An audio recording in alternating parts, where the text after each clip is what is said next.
Nesse vídeo, vamos falar de mensuração subsequente de um ativo imobilizado. Mas antes, vamos relembrar o que definiria um ativo imobilizado.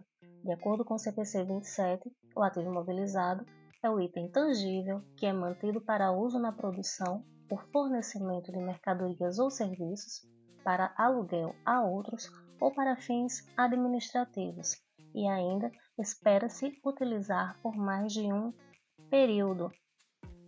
Lembrando que o custo de um ativo imobilizado somente poderá ser reconhecido se for provável que futuros benefícios econômicos associados ao item fluirão para a entidade e o custo do item puder ser mensurado com confiabilidade. Ele tem que atender às definições de ativo.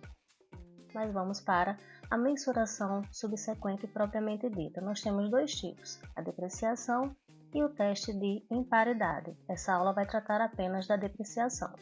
A depreciação ela é a perda de valor de um bem decorrente de seu uso, do desgaste natural ou de sua obsolescência. O CPC 27 ele cita três métodos de depreciação: o método linear, o método dos saldos decrescentes e o método das unidades produzidas. Vamos a algumas definições relevantes.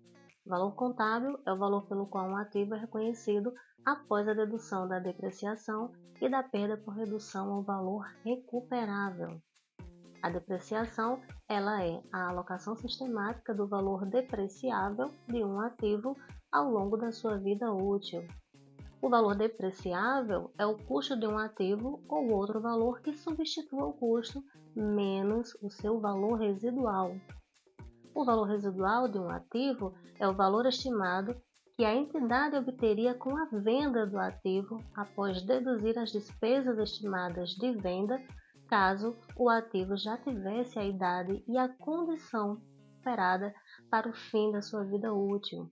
E a vida útil, por fim, é o período de tempo durante o qual a entidade espera utilizar o ativo ou o número de unidades de produção ou de unidades semelhantes que a entidade espera obter pela utilização do ativo. É importante lembrar que a depreciação ela inicia quando o ativo está disponível para uso, ou seja, quando está no local e em condições de funcionamento na forma pretendida pela entidade. Nesse caso, eu devo desconsiderar a data de aquisição, caso esse bem ele não estivesse disponível para uso no momento em que foi adquirido. O que vai contar vai ser a data a partir do momento em que ele está disponível para a utilização conforme a empresa planejou. E a depreciação ela vai cessar na data em que o ativo é classificado como mantido para venda. Nesse caso, ele sai do grupo imobilizado e vai lá para o ativo circulante. Ou ainda, na data em que o ativo ele é baixado, o que ocorrer primeiro. Sobre os métodos de depreciação, o primeiro deles é o método linear.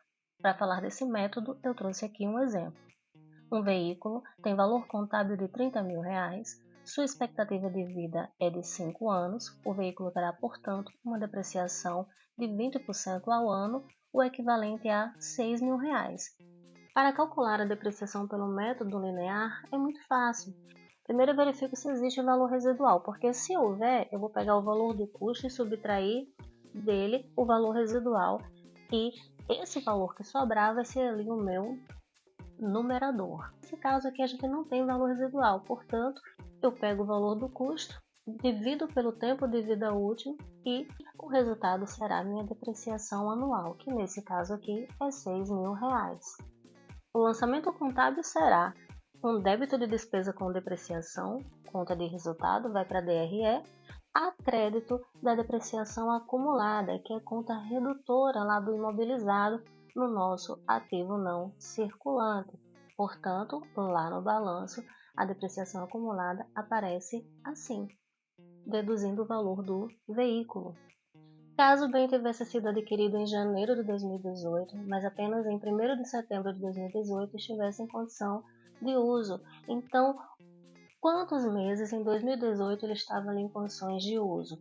Ele estava em setembro, outubro, novembro e dezembro, 4 meses. O cálculo da depreciação nesse ano de 2018 será proporcional, Como é que eu faço esse cálculo? Eu pego o valor da depreciação anual que eu já havia calculado, que é R$ 6.000, divido por 12 meses e multiplico pelos 4 meses de utilização. Nesse caso, a depreciação de 2018 seria apenas de R$ 2.000 e nos demais períodos seguiria normalmente com R$ 6.000. O método dos saldos decrescentes ele atribui cotas decrescentes de depreciação, considerando que o ativo sofrerá maior depreciação no início de sua vida útil, em detrimento do fim dela. Então, eu devo verificar se aquele bem ele vai ser muito mais utilizado no início da sua vida útil, em detrimento do fim. Então, eu não utilizaria, nesse caso, o método linear, e sim o método dos saldos decrescentes. Como é que eu faço? Pegando o mesmo exemplo que foi utilizado anteriormente, a primeira coisa que eu devo fazer é verificar qual é a soma dos dígitos. Como eu tenho 5 anos para depreciar, eu vou contar 1 mais 2 mais 3 mais 4 mais 5 é igual a 15. A soma dos dígitos é 15. 15 vai ser o meu denominador. Eu vou verificar agora quantos anos eu tenho para depreciar no primeiro ano da depreciação. Eu não fiz nenhuma depreciação, então eu tenho 5 anos para depreciar. Eu vou pegar os 5 anos, dividir pela soma dos dígitos, que é 15, e multiplicar pelo valor depreciável, que nesse caso é 30.000, porque nós não temos valor residual. No primeiro ano a depreciação será de 10.000. No segundo ano, eu já depreciei um ano, portanto, eu tenho apenas 4 anos para depreciar. Eu pego 4, divido pela soma dos dígitos e multiplico pelo valor do custo. No segundo ano, a depreciação será de 8.000.